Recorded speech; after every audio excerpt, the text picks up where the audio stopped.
Hello everyone and welcome back to Kastor's Wrap-Up. My name is Kastor. Recently we finished Chained Echoes and I had some rather strong opinions on this game. I discussed briefly my points on it during the credits scene and I'd like to go deeper into the game. Chained Echoes is a game that was released back in 2022 by Deck 13 Spotlight. The game was made by Matthias Linder as a single-person developer. The game is a 16-bit RPG with turn-based strategy elements thrown in for combat. There are puzzles and side quests in this game as well as a reward board akin to Final Fantasy XII to help you out with what to do next. Chained Echoes is set in a place called Volandis, where three nations have been warring for years. A small group of mercenaries have been tasked with seizing a beachhead and to capture a point. However, the striking of a small gem known as a grimoire sets forth a chain reaction where the squad and forces from both sides of the conflict were virtually destroyed, leaving only a remnant alive. Because of this, the three nations signed a peace treaty as the amount of destruction was devastating to all parties. Our story effectively starts 1 year after the peace treaty. The game is full of the aforementioned 16-bit art style that instantly made me think of Chrono Trigger. It is a game in around 4 parts: Prologue, First Act, Second Act, and Third Act. The first act is probably the longest as it sets up the story and introduces a lot of the characters and mechanics. Each of the characters have their own strengths and weaknesses and each uses a different weapon. It is worth noting that not all characters are unlocked immediately or even available by the end of the first act. This seems to be deliberate by design. As the game progresses, the game doesn't always direct you to these characters and you may need to find some of these characters on your own. I managed to get all the playable characters by the end of the game, but I will only touch on them relatively quickly. There are minor spoilers in here for characters and the characters may not be in the order you find them. The first 6 characters you find are Glenn, Kylian, Len, Rob, Victor, and Sienna, and we can play them along with the leader of the Band of the Iron Bulls, Marlock, but Marlock is only in the prologue. Later, you meet Bathraz and Amalia, both of whom have curses. Then there's Egil, Tomki, Micah, Magnolia, and Raphael, each with their own stories. So let's dive into the good and the bad, as the story is going to be part of this. As with other videos, let's start with the good and minor spoilers ahead just in case. The story of Chained Echoes is very mature and intriguing. The more I played of Chained Echoes, the more I realized that the story had quite a few interesting plot twists. I won't say too much about it, but when you can't anticipate the next part of the story, that to me is good story writing. I was surprised quite a number of times with the twists and turns of the story.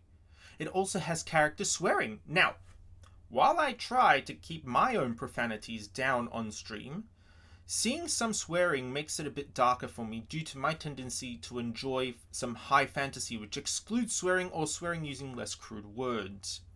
I feel that it adds to the overall effect of the story to show that this isn't some happy fantasy let's go kick the final boss because the final boss is evil feel. Even at the end, when it felt good to beat the final boss, there was a part of me that was wondering how the people would have been after the final boss had been beaten. In addition, just because the final boss was beaten, does that mean the world is safe? That was the question I was left with and one I didn't know the answer. It kind of felt like there was some plot holes left in the story, but it does leave the door open to DLC, like the one that is coming soon as at the time of writing and recording this video, which is at the end of January 2025. So if you are watching this after that period, please be aware that you would know whether or not there's any DLCs and so forth. I don't know at this stage. The world of Volandis is vast and big, and I appreciated the time and effort that was taken to make the game and the areas. It was great seeing such a massive world come together.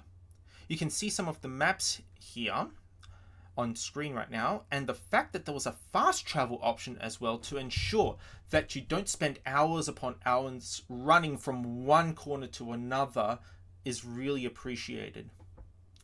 Speaking of the world, The reward board system is interesting enough to make you explore and do side quests. I like games that reward exploring and doing things you normally would not do. The chain that you have was also an intriguing way to add to what you were able to get. It was a lot of fun just running around the world, chasing clues and opening up passages. It felt like the world was alive with history when you found all the little secrets, whether it was digging up a piece of treasure or opening up a new enclave that had a treasure chest in it. You felt very rewarded exploring the world, and it makes all the effort worth it in my eyes. Materials matter in Chained Echoes a la Final Fantasy XII.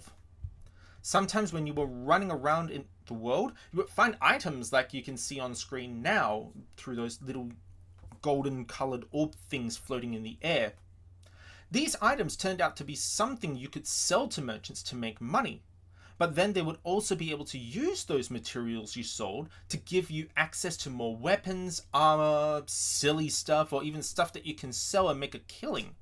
This is very reminiscent of Final Fantasy XII, where the same system would occur, except in Chained Echoes, you don't need to look up a guide to know what you needed to sell. Not only that, but materials are now needed to upgrade your weapons and armor, meaning you may need to grind a bit to get the materials to max out your weapons and armor. Speaking of which, and I didn't mention this on stream, so you guys are lucky, I felt that the game really gave you a great range to customize each piece of equipment. In the game, you would get special crystals and you could insert these crystals into your weapons and armor, to a point. In addition, you could also upgrade these crystals. I felt this was fantastic to add, as I love being able to customize my equipment. To be fair, this can be quite tedious as well because of the number of crystals that you can get with all the various modifications, and it can also be cost prohibitive because upgrading crystals costs money. But overall, being able to have strong crystals that can augment your weapons and armor, and by that extension your stats, is a good thing in my eyes. Next point, recharging HP and TP for every combat is very helpful and means less resource micromanagement. This is a big boon for me, as I don't need to go back and get more meals or sweets or anything else to recharge up my TP HP after every combat, meaning the game flows faster overall. Also, your dead characters will actually come back to life after combat anyway, so that helps a lot as well. Final good point, sky armors are a lot of fun to use. On stream we called them Gundams, and you can have a guess why, but it was just so much fun mucking around in these power armor suits and just wreaking havoc against enemies everywhere. It was one of the best highlights of the game, made the game a lot fun. Plus, when you use the suit, you can also bolster yourself up further and fly around the maps, and it just made movement a lot faster as well, which is so good. So that was the good, but what about the bad? Well, let's start with combat. I have quite a few bones to pick here, so I will tie them together in this whole part. Combat is uninspiring and very grindy. The combat can take a while to deal with and sometimes takes a long time to finish, especially with the more unique enemies. This comes down to the overdrive bar and to the next point. Having to balance between overdrive and overload is very annoying. Because I'm so focused on beating the enemy, I don't normally pay too much attention to the overdrive bar, and because of that, I find balancing the overdrive bar to be a nightmare and too much min-maxing, as sometimes I don't even realize I'm in overdrive, which then hits overload because I'm so far up the overdrive bar. The next thing I know, I get a game over because I didn't notice it. You really do need to micromanage this, and I'm not keen on doing that when I've already got my mind dealing with other things like what can I do to this enemy to try and beat it faster. And this can lead to my next point, which is enemies are sponges when it comes to damage. It just felt like some enemies took forever and a day to finish off. And after fighting some enemies, I felt like I fought a boss, and a pity if it was just a regular enemy. It made combat less and less appealing for me, and by the end of it, I was trying to avoid combat where I could. Speaking of boss fights, the boss fights are hit and miss. I'm going to pick on a boss fight I had in the game which almost caused me to quit this game.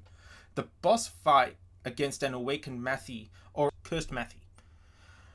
I hate that fight. That boss fight broke me hard, and I was ready to give up because that was not just a fun fight at all. I don't know how many times I had to fight it. It was at least 10 plus before I finally beat him through absolute sheer stubbornness, because every time he would AoE spam, AoE spam, AoE spam, and you couldn't do anything because he was acting twice, 3 times a turn, and all you could do was just hang on for the ride. It was so unfun, and some of the boss fights are like this.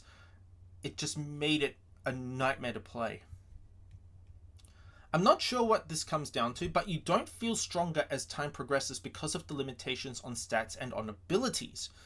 This is mainly because of the Grimoire shard system. I found that this was a pretty big albatross for me with the game.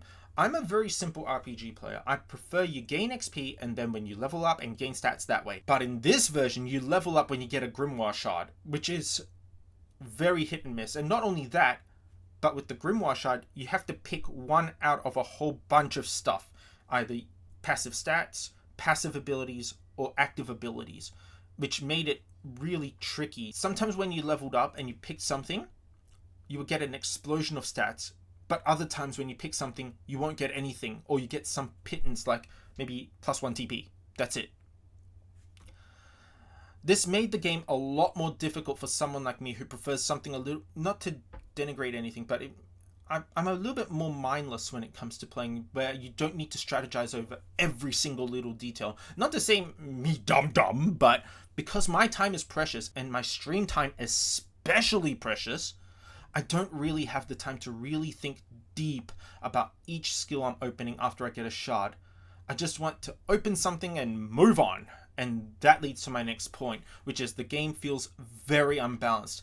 It almost felt like it requires you to have a very specific build order of your character's Grimoire shards in order to play this properly, or else you get left behind, and there is no real way to know in-game until you hit specific battles. So going back to the Mathy fight, I don't know if I was just copying bad RNG or if I needed a specific set or what. I just had no idea. It also felt like you were given Grimoire shards at very random intervals, which meant I didn't feel like I was being consistently rewarded for my endeavors. The last point is the SP system feels tedious. I had an idea that the SP system is to help you get levels in specific skills faster, but it feels very tedious, and honestly by endgame, with all of my skills already at max, it is unnecessary. I don't think we really needed it at the end. Letting the game naturally raise your skills would probably be a better way, rather than giving you an extra point and trying to rush a specific skill that you need leveled up. I feel that that was a little bit unnecessary. It's better to just naturally raise them.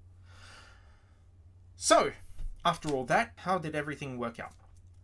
Overall, it took about 48 hours, 39 minutes for me to finish the game, and I did not unlock everything. I gave it a 70% rating because I felt the game is better than mediocre. The Gundam suits, the story, the characters really made the game enjoyable, but I felt that considering most RPGs have combat as a solid mechanic, the combat system is not for me, as it requires me to exercise an already quite exhausted mind. Keep in mind that I do work during the day, and because my work is so intense on my mind, because I have to think a lot, I'm very, very mind weary as it is. So I don't really want a game that has to make me concentrate and really think about what's going on and how to min-max and all the rest of it. I feel that if you are just wanting to play this from start to finish, find a guide, play along with it.